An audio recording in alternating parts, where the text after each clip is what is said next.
திருப்பலி ஒளிபரப்ப உதவுபவர்கள்: கணவர் அருள்நாதன் குடும்பத்தினர், மிக்கேல்பட்டி, தஞ்சாவூர். ஜீவா மேரி 40ஆம் நாள் நினைவஞ்சலி இவரின் ஆன்ம இளைப்பாட்சிக்காகவும் மற்றும் குடும்பத்தில் மரித்த அனைத்து ஆன்மாக்களின் இளைப்பாட்சிக்காகவும் வேண்டி, தந்தை மகன் தூயாவியாரின் பெயராலே ஆமென். நம் ஆண்டவராகிய இயேசு கிறிஸ்துவின் அருளும் கடவுளின் அன்பும் தூயாவியாரின் நட்புறவும் உங்கள் அனைவரோடும் இருப்பதாக. உம்மான்மாவோடும் இருப்பதாக. பழைய ஏற்பாட்டிலே ஆபிரகாம் முதுபெரும் தந்தை என்றும் நம்பிக்கையின் தந்தை என்றும் அழைக்கப்படுகிறார். கடவுள் அவரை அழைத்து அவருக்கென்று ஒரு குறிப்பிட்ட பணியை கொடுத்தார். பல்வேறு தடைகள் இருந்தாலும் ஆபிரகாம் அந்த பணியை செய்ய தவறவில்லை. கடவுள் நம் ஒவ்வொருவரையும் அழைக்கிறார். ஏதாவது ஒரு பணிக்கு நம்மை அழைத்து கொண்டே இருக்கிறார். நமக்கு தரப்பட்ட பணி இன்னொருவருக்கு தரப்படுவதில்லை. ஆனால் இறைவன் நமக்கு தரப்பட்டிருக்கிற பணி எதுவாக இருந்தாலும், நம் குடும்பத்திலோ அல்லது சமுதாயத்திலோ, அதை நாம் திறம்பட செய்ய அழைக்கப்பட்டிருக்கிறோம். அழைத்தவருக்கும் நமக்கு தரப்பட்ட அழைப்புக்கும் பிரமாணிக்கமாக இருக்க இறைவன் நமக்கு இன்றைக்கு அழைப்பு விடுக்கிறார். இறைவன் தந்த இந்த அழைப்புக்கு, இது கிறிஸ்துவ அழைப்பாக இருந்தாலும், துறவற வாழ்வுக்கான அழைப்பாக இருந்தாலும், குருத்துவ அழைப்பாக இருந்தாலும், அல்லது திருமண அழைப்பாக இருந்தாலும், நாம் நம்முடைய பிரமாணிக்கத்தில் தவறியமைக்காக இறைவனிடம் மனம் வருந்தி மன்னிப்பு கேட்போம். எங்களை தந்தையோடும் எல்லா மக்களோடும் ஒப்புரவாக்க வந்த ஆண்டவரே இரக்கமாயிரும். ஆண்டவரே இரக்கமாயிரும். எங்கள் பாவங்களுக்காக பலியான கிறிஸ்துவே இரக்கமாயிரும். கிறிஸ்துவே இரக்கமாயிரும். எங்களுக்காக தந்தையிடம் என்றும் பரிந்து பேசுகின்ற ஆண்டவரே இரக்கமாயிரும். ஆண்டவரே இரக்கமாயிரும். எல்லாமல்ல இறைவன் நம்மை இரக்கம் வைத்து நம் பாவங்களை மன்னித்து நம்மை நிலை வாழ்வுக்கு அழைத்து செல்வாராக. ஆமென். மன்றாடுவோமாக. ஆண்டவரே, உம்மையே நம்பி உம்முடைய அன்பில் நிலைத்திருப்பவர்களை நீரென்றும் கைவிடுவதில்லை. இவ்வாறு நாங்களும் திருப்பெயரை எக்காலத்திலும் போற்றவும் உம்மை அன்பு செய்யவும் எங்களுக்கு அருள்வீராக. எங்கள் ஆண்டவராகிய கிறிஸ்து வழியாக உம்மை மன்றாடுகிறோம். ஆமென். தொடக்க நூலிலிருந்து வாசகம். அதிகாரம் 12, இறை வார்த்தைகள் 1 முதல் 9 முடிய. அந்நாட்களில் ஆண்டவர் ஆபிராமை நோக்கி, உன் நாட்டிலிருந்தும் உன் இனத்தவரிலிருந்தும் உன் தந்தை வீட்டிலிருந்தும் புறப்பட்டு நான் உனக்கு காண்பிக்கும் நாட்டிற்கு செல். உன்னை நான் பெரிய இனமாக்குவேன். உனக்கு ஆசி வழங்குவேன். உன் பெயரை நான் சிறப்புற செய்வேன். நீயே ஆசியாக விளங்குவாய். உனக்கு ஆசி கோருவோருக்கு நான் ஆசி வழங்குவேன். உன்னை சபிப்போரை நானும் சபிப்பேன். உன் வழியாக மண்ணுலகின் மக்கள் இனங்கள் அனைத்தும் ஆசி பெறும் என்றார். ஆண்டவர் ஆபிரகாமுக்கு கூடியபடியே அவர் புறப்பட்டு சென்றார். அவருடன் லோத்தும் சென்றார். ஆபிரகாம் ஆரானை விட்டு சென்ற பொழுது அவருக்கு வயது 75. ஆபிரகாம் தம் மனைவி சாராவையும் தம் சகோதரன் லோத்தையும் உடனழைத்து சென்றார். அவர்கள் ஆரோனில் சேர்த்திருந்த செல்வத்துடனும் வைத்திருந்த ஆள்களுடனும் கானான் நாட்டிற்கு புறப்பட்டு சென்று அந்நாட்டை சென்றடைந்தனர். ஆபிரகாம் அந்நாட்டில் நுழைந்து செக்கேமில் இருந்த மோரேயின் கருவாலி மரத்தை அடைந்தார். அப்பொழுது கானானியர் அந்நாட்டில் வாழ்ந்து வந்தனர். ஆண்டவர் ஆபிராமுக்கு தோன்றி, உன் வழிமரபினரையும் இந்நாட்டை கொடுப்பேன் என்றார். ஆகவே தமக்கு தோன்றிய ஆண்டவருக்கு அங்கே ஒரு பலிப்பிடத்தை எழுப்பினார். ஆபிராம் அங்கிருந்து புறப்பட்டு பெத்தேலுக்கு கிழக்கே இருந்த மலைப்பக்கம் சென்று, பெத்தேலுக்கு மேற்கே ஆயிக்கு கிழக்கே கூடாரம் அமைத்து குடியிருந்தார். அங்கே ஆண்டவருக்கு அவர் பலிப்பிடத்தை எழுப்பி ஆண்டவரது திருப்பெயரை தொழுதார். இவ்வாறு ஆபிராம் படிப்படியாக நெகேவு நோக்கி பயணம் செய்தார். ஆண்டவர் வழங்கும் அருள்வாக்கு. இறைவனுக்கு நன்றி. உங்கள் பதில் உரை.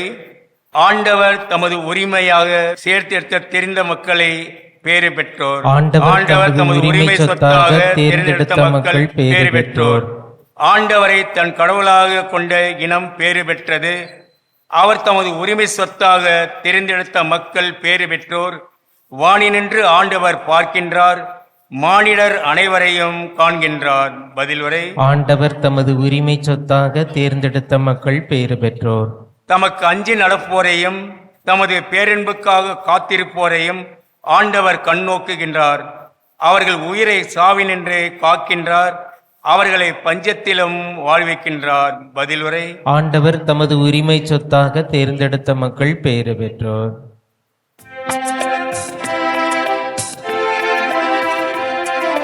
அல்லேலூயா அல்லேலூயா அல்லேலூயா அல்லேலூயா அல்லேலூயா அல்லேலூயா அல்லேலூயா அல்லேலூயா.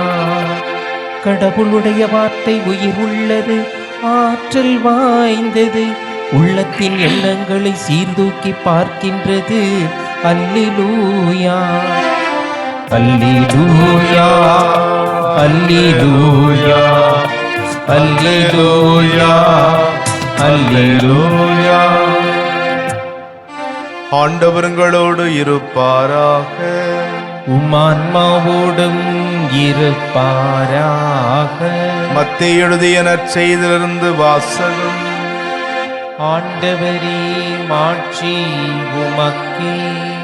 பிரிவு 7, வசனங்கள் 1 முதல் 5 வரை. இயேசு தம் சீடரை நோக்கி கூறியது: பிறர் குற்றவாளிகள் என தீர்ப்பு அளிக்காதீர்கள், அப்போதுதான் நீங்களும் தீர்ப்புக்கு உள்ளாக மாட்டீர்கள். நீங்கள் அளிக்கும் தீர்ப்பையே நீங்களும் பெறுவீர்கள். நீங்கள் எந்த அளவையால் அளக்கிறீர்களோ அதே அளவையாலே உங்களுக்கும் அளக்கப்படும். உங்கள் கண்ணில் இருக்கும் மரக்கட்டையை பார்க்காமல் உங்கள் சகோதரர் அல்லது சகோதரியின் கண்ணில் இருக்கும் துரும்பை நீங்கள் கூர்ந்து கவனிப்பதேன்? அல்லது அவரிடம் உங்கள் கண்ணிலிருந்து துரும்பை எடுக்கட்டுமா என்று எப்படி கேட்கலாம்? இதோ உங்கள் கண்ணில்தான் மரக்கட்டை இருக்கிறதே. வெளிவேடக்காரரே, முதலில் உங்கள் கண்ணிலிருந்து மரக்கட்டை எடுத்தெறியுங்கள். அதன் பின் உங்கள் சகோதரர் அல்லது சகோதரியின் கண்ணிலிருந்து துரும்பை எடுக்க உங்களுக்கு தெளிவாய் கண் தெரியும். ஆண்டவரின் அருள்வாக்கு. கிறிஸ்துவே உமக்கு புகழ். ஒரு பள்ளியிலே வகுப்புகள் முடிந்து மாலை நேரத்திலே பிள்ளைகள் வீட்டிற்கு செல்ல தயாராகி கொண்டிருந்தார்கள். அந்த நேரத்திலே ஒரு வகுப்பு ஆசிரியை தம்முடைய மாணவ மாணவியரை பார்த்து நாளைக்கு செய்து வர வேண்டிய ஒரு வீட்டு பயிற்சியை கொடுத்தார்கள். அது என்னவென்றால், ஒவ்வொருவரும் ஏதாவது ஒரு செயலுக்காக உன்னுடைய அம்மாவை பாராட்ட வேண்டும். அதை பற்றி அடுத்த நாள் பள்ளிக்கு வருகிற போது சொல்ல வேண்டும் என்று சொல்லி அனுப்பினார்கள். அடுத்த நாள் பள்ளிக்கு வந்த பிள்ளைகளில் ஒரு சிறுவன் மட்டும் நேற்று தனக்கு கடினமான ஒரு அனுபவம் ஏற்பட்டது என்று சொன்னான். என்ன என்று கேட்டபொழுது அவன் சொன்னான், இரவு சாப்பிட்ட பிறகு நான் அம்மாவை பார்த்து, அம்மா, இன்றைக்கு உங்களுடைய சாப்பாடு சமையல் பிரமாதம் என்று சொன்னேன்.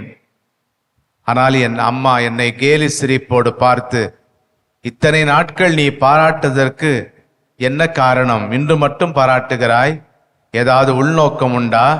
அல்லது எதையாவது என்னிடமிருந்து பெற வேண்டும் என்பதற்காக பாராட்டுகிறாயா என்று கேட்டார். அதற்கு அந்த சிறுவன் சொன்னான், இல்லை அம்மா, நான் உண்மையாகவே இன்றைக்கு பாராட்டுகிறேன் என்று சொன்னான். அதற்கு அம்மா சொன்னார்கள், நீ பாராட்டியது உண்மை என்றால் இன்று இரவு தூங்கப் போவதற்கு முன்பாக சமையல் பாத்திரங்களை எல்லாம் கழுவிவிடு என்று சொன்னார்கள் என்று அந்த சிறுவன் தன் அனுபவத்தை சொன்னான். இந்த சிறுவன் தன் அம்மாவை உண்மையாக பாராட்டினாலும் அந்த தாய் தவறான ஒரு முடிவை எடுக்கின்றார்கள், தவறாக தீர்ப்பிடுகின்றார். நம்மில் பலருக்கு ஒரு நோய் உண்டு.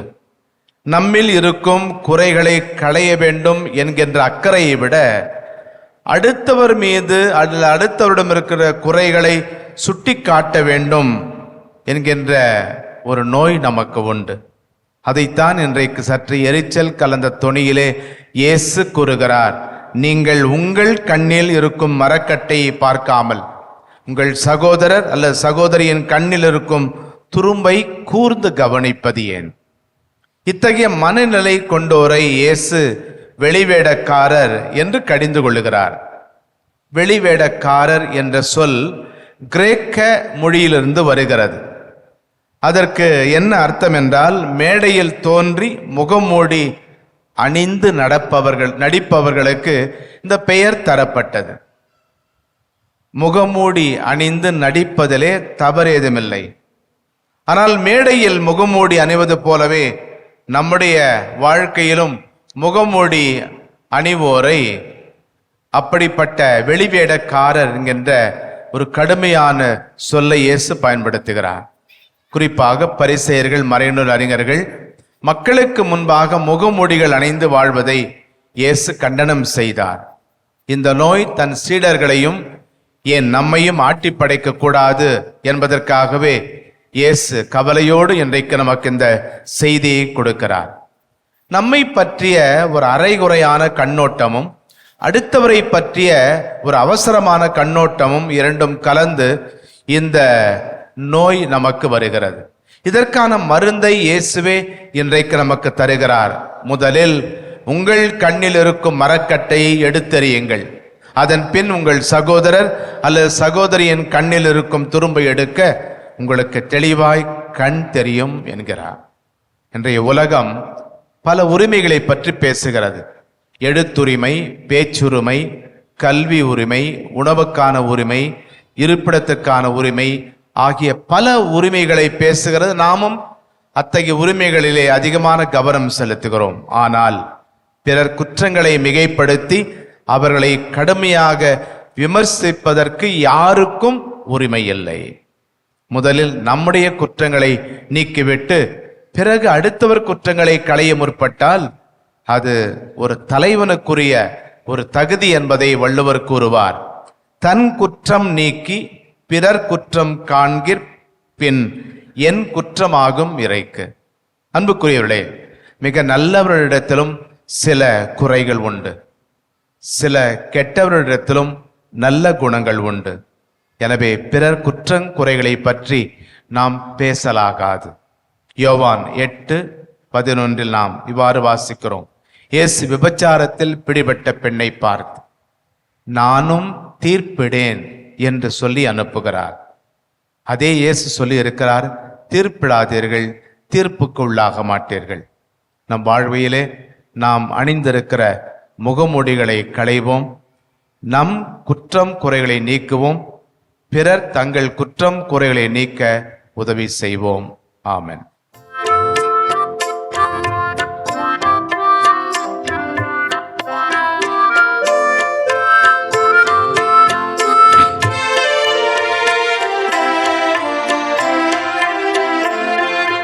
படைத்ததெல்லாம் பரவந்தோ பரம்பொருளே உன் திருவடியில், படைத்ததெல்லாம் பரவந்தோ பரம்பொருளே உன் திருவடியில், உன் நினைவு எல்லாம் பெயர் சொல்லும் என் வாழ்வினிலே ஒளி வீசும்.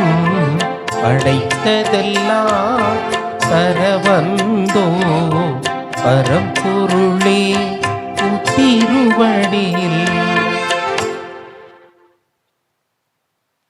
சகோதரர்களே சகோதரிகளே, என்னுடையது உங்களதுமானது இப்பலி எல்லாமல்ல தந்தைக்கு ஏற்றதாகுமாறு மன்றாடுங்கள். ஆண்டவர் தமது பெயரின் புகழ்ச்சிக்காகவும் ஆட்சிக்காகவும் நமது நன்மைக்காகவும் புனித திரவை அனைத்து நலனுக்காகவும் உமது கையில் இருந்து இப்பலியை ஏற்றுக்கொள்வாராக. ஆண்டவரே, எங்களை உம்மோடு ஒப்புரவாக்கும் இப்புகழ்ச்சி பலியை ஏற்றருளும். அதனால் நாங்கள் தூயோராக்கப்பட்டு உம்மை மகிழ்விக்கும் எங்கள் மனங்களின் காணிக்கைகளை உமக்கு அளித்திட அருள்வீராக. எங்கள் ஆண்டவராகிய கிறிஸ்து வழியாக உம்மை மன்றாடுகிறோம். ஆமென். ஆண்டவர் உங்களோடு இருப்பாராக. உம்மான்மாவோடு இருப்பாராக.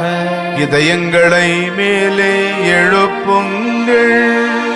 ஆண்டவரிடம் எழுப்பியுள்ளோம். நம் இறைவனாகிய ஆண்டவருக்கு நன்றி கூறுவோம்.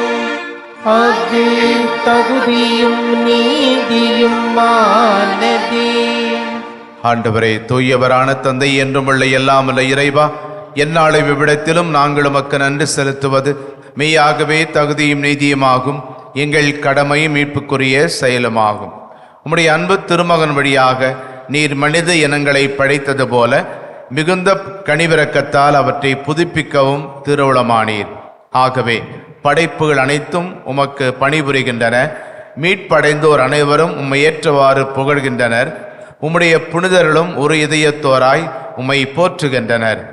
எனவே வானதூதர் அனைவரோடும் சேர்ந்து நாங்கள் உம்மை கொண்டாடி மகிழ்வோடு எப்பொழுதும் அறிக்கையிட்டு போற்றுவதாவது: தூயவர் தூயவர் தூயவர், வான்படிகளின் கடவுள் ஆண்டவர். விண்ணகமும் மண்ணகமும் உமது மாட்சியால் நிறைந்துள்ளன. உன்னதங்களிலே ஓசன்னா. ஆண்டவர் பெயரால் வருகிறவர் ஆசி பெற்றவர். உன்னதங்களிலே ஓசன்னா. ஆண்டவரே, நிர்மையாகவே தூயவர், தூய்மை அனைத்துக்கும் ஊற்று. ஆகவே நம்முடைய ஆவியை பொழிந்து இக்காணிக்கைகளை தூய்மைப்படுத்துமை வேண்டுகிறோம். இவ்வாறு எங்கள் ஆண்டவர் இயேசு கிறிஸ்துவின் உடலும் இரத்தமுமாக எங்களுக்கு வை மாறுபனவாக. அவர் பாடுபட உளம் கனிந்து தம்மை கையளித்த போது அப்பத்தை எடுத்து நன்றி செலுத்தி அதை பிட்டு தம் சீடர்களுக்கு அளித்து இயேசு கூறியதாவது: அனைவரும் இதிலிருந்து பெற்று உண்ணுங்கள், ஏனெனில் இது உங்களுக்காக கையளிக்கப்படும் என் உடல்.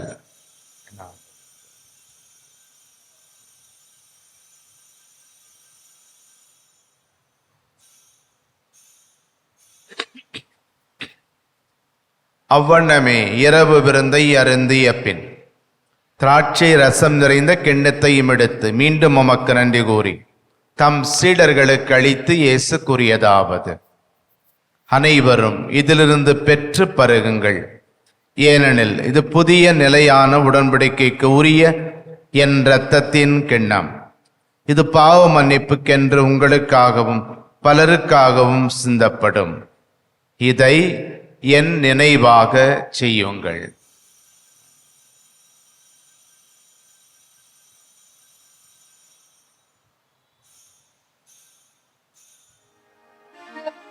நம்பிக்கையின் மறைபொருள்.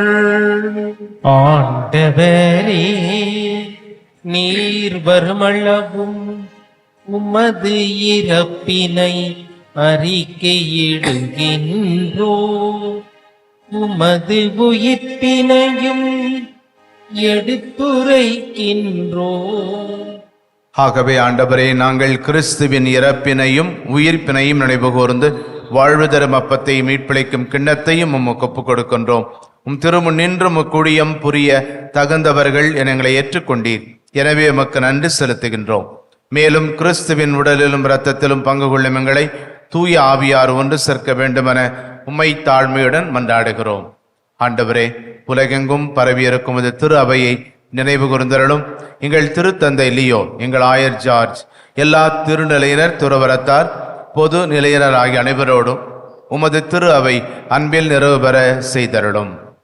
உயிர் தொடும் எதிர்நோக்குடன் துயில் கொள்ளும் எங்கள் சகோதரர் சகோதரிகளையும் இறந்தோர் அனைவரையும் இரக்கத்துடன் நினைவுகூர்ந்து உமது திருமுக ஒளியினுள் ஏற்றருளும். எங்கள் அனைவர் மீதும் இரக்கமாயிரும்.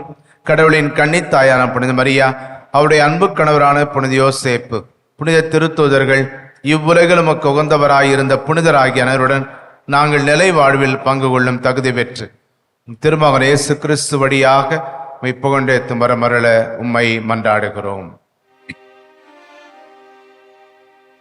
இவர் வழியாக இவரோடு இவரில் எல்லாம் வல்ல இறைவனாகிய தந்தையே, தூயாவியாரின் ஒன்றிப்பில் எல்லா புகழும் மாட்சியும் என்றென்றும் உமக்கு உரியதே. ஆமென். ஆமென். ஆமென்.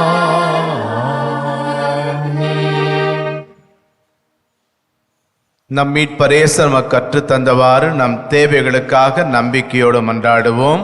விண்ணுலகில் இருக்கின்ற எங்கள் தந்தையே, உமது பெயர் தூயது என போற்ற பெறுக.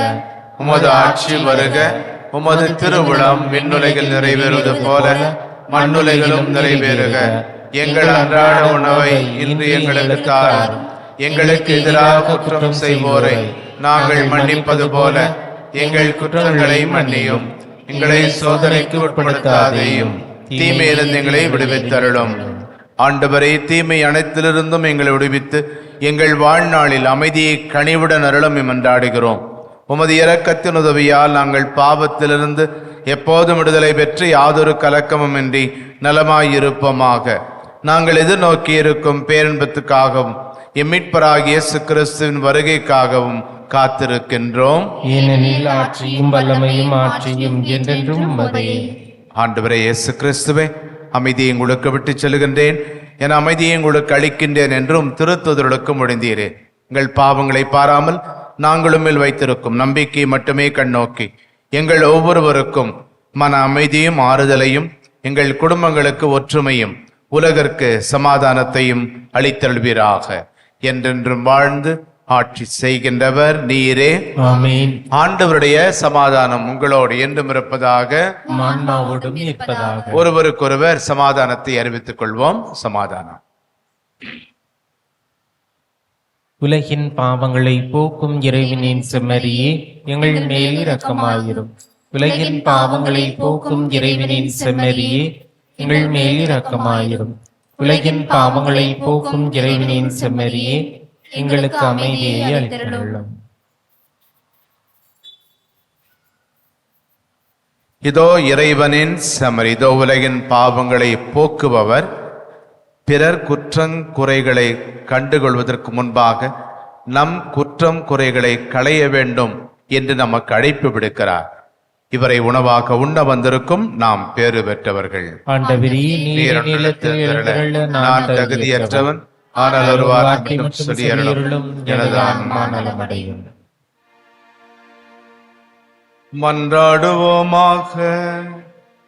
ஆண்டவரையும் திருமகனின் உயர் மதிப்புள்ள உடலாலும் இரத்தத்தாலும் ஊட்டம் பெற்று புதுப்பிக்கப்பட்ட நாங்களும் இந்த கனிவை கெஞ்சி கேட்கிறோம். இறை பற்றுடன் நாங்கள் அடிக்கடி நிறைவேற்றும் இப்பலியின் பயனாக எங்கள் மீட்பை உறுதியாய் கண்டடைய செய்வீராக. எங்கள் ஆண்டவராகிய கிறிஸ்து வழியாக உம்மை மன்றாடுகிறோம். ஆமென். ஆண்டவருங்களோடு இருப்பாராக. உம்மான்மாவோடும் இருப்பாராக. எல்லாமல்ல இறைவன் தந்தை மகன் தூயாவியார் உங்களுக்கு ஆசை வழங்குவாராக. ஆமென். கிறிஸ்துவின் அன்பில் சென்று வாழுங்கள். இறைவனுக்கு நன்றி. திருப்பலி ஒளிபரப்ப உதவியவர்கள்: கணவர் அருள்நாதன் குடும்பத்தினர், மிக்கேல்பட்டி, தஞ்சாவூர். ஜீவா மேரி 40ஆம் நாள் நினைவஞ்சலி இவரின் ஆன்ம இளைப்பாட்சிக்காகவும் மற்றும் குடும்பத்தில் மரித்த அனைத்து ஆன்மாக்களின் இளைப்பாட்சிக்காகவும் வேண்டி